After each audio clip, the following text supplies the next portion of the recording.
Sir ఈ రోజున కూటమి ప్రభుత్వం వచ్చిన దగ్గర నుంచి కూడా అంటే ఏదైనా ప్రజలకు మంచి చేయాలి అనే ఉద్దేశంతో గత ప్రభుత్వంలో జరిగిన అవకతవకల గురించి ఏదైనా చేస్తుంటే ఈ రోజున గ్రామ స్థాయిలో రెవెన్యూ సదస్సులు పెడితే కొన్ని వేల కంప్లైంట్లు వస్తున్నాయి. ఆ నాయకుడు మమ్మల్ని బెదిరించి మా అసలు లాక్కునే ప్రయత్నం చేశాడు, లేకపోతే వీళ్ళు ఇలా చేశారు, ఆ రోజు గవర్నమెంట్ అండగా చూసుకుని అని చెప్పేసి. ఎలా ఉంది సార్ అసలు ఏంటి పరిస్థితి? గత 5 ఏళ్ళ జరిగిన 5 సంవత్సరాల్లో జగన్మోహన్ రెడ్డికి ప్రభుత్వం ఎంత భూ కబ్జాలు చేశారో రాష్ట్రం అంతా కూడాను అందరూ చూసాం. ఈరోజు గ్రామ సభలో చంద్రబాబు నాయుడు గారు పెట్టి చేస్తుంటే అందరూ కూడా గుగ్గోలు పెడుతున్నారు. 100 గజాలు ఉన్న వాళ్ళు కూడాను స్థలాలు కూడాను భూ కబ్జా చేశారు. కోర్టులకు వెళ్ళారు.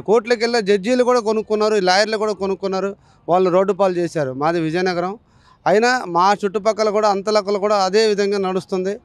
వాళ్ళ పరిపాలన ఆ విధంగా ఉంది కాబట్టి ప్రజలు తిరస్కరించారు. ఎందుకంటే భూ కబ్జాలు చాలా చేశారు. అటుపక్క రాయలసీమ కానీ ఇటుపక్క ఉత్తరాంధ్ర కానీ మా సైడ్ అయితే మన రాజావారి భూములన్నీ కూడా భూ కబ్జా చేశారు. మాన్సెస్ భూములు కానీ సింహాచలం భూములు కానీ అన్ని భూములు కూడా భూ కబ్జా చేశారు.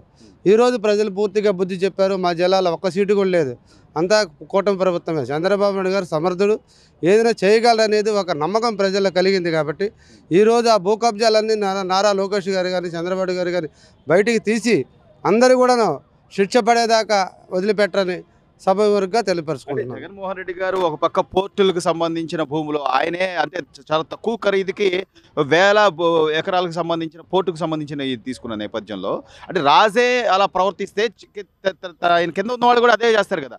ఈ రోజు వాటన్నింటిని కూడా వ్యవస్థలను గాడిలో పెట్టేలాగా చంద్రబాబు గారు తీసుకునే చంద్రబాబు నాయుడు గారు ఎవరిని వదలరండి. ఎప్పుడు కూడా చంద్రబాబు గారు కానీ లోకేష్ గారు కానీ ఎవరిని వదలరు. ఎందుకంటే భూ కబ్జాలు, పారిశ్రామిక భూ కబ్జాలు కూడాను 100 కోట్ల రూపాయలు వచ్చింది. ఈరోజు 1 కోటి రూపాయలకు కూడా భూ కబ్జాలు చేశారు.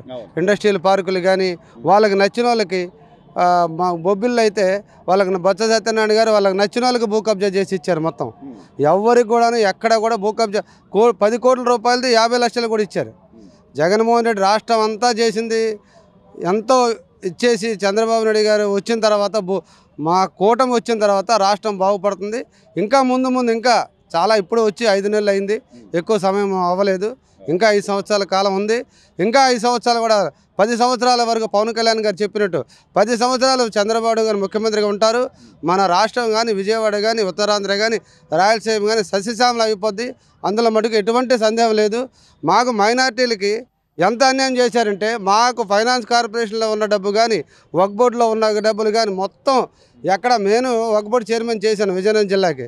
కానీ మేము ఉన్నప్పుడు తెలుగుదేశం ప్రభుత్వం ఉన్నప్పుడు డబ్బులు ఉన్నాయి 10 లక్షలు 15 లక్షల రూపాయలు ఆ రోజుల్లో మేము పెడితే జగన్మోహన్ రెడ్డి వచ్చిన తర్వాత వీళ్ళకి తెలియకుండా వాళ్ళు డబ్బులు తీశారు.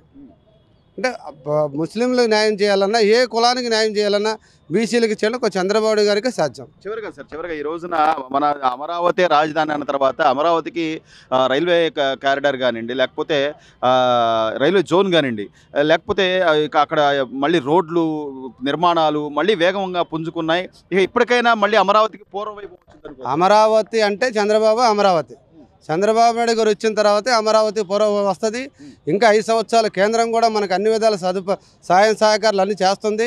ఈరోజు చూడండి, మొన్న 5 సంవత్సరాల్లో ఒక కాలు కూడా కప్పలేదు. ఈరోజు చూడండి, పండక్కల్లో ఏమన్నారు, ప్రతి రోడ్డు కూడా ఎంత సస్యశ్యామలంగా చేస్తున్నారు. అమరావతి ఇవ్వండి, ఎయిర్పోర్ట్లు కూడా మాకు భోగాపురం ఎయిర్పోర్టు చాలా వేగంగా పని అవుతుంది. జూన్ 23 కల్లాను 27 కల్లాను కంప్లీట్ చేయమని చంద్రబాబు గారు ఆర్డర్ చేశారు. అన్ని విధాలు కూడా ఎక్కడ కూడా ఎవరు ఏ ఎమ్మెల్యేలు కానీ మినిస్టర్ కానీ ఎవరు మినిస్టర్ పని చేయకపోయినా మందలించే పరిస్థితి చంద్రబాబు గారు. ఆయన అంత విధిగా పనిచేస్తున్నారు. యువతగా ఈ రోజున ఉద్యోగ అవకాశాలు లేకపోతే రోడ్లు మౌలిక వస్తువులు గతంలో గ్రామాలలో కనీసం పంచాయతీ నిధులు అనేవి కూడా లేని నేపథ్యం నుంచి ఈ రోజున కనీసం 1 లక్ష రూపాయలు పంచాయతీకి ఇచ్చి మీరు ముందు సైడ్ కాలంలో లేదా లైట్లు బాగు చేసుకోండి అని చెప్పే ఈ కూటమి ప్రభుత్వం గురించి మీ అభిప్రాయం?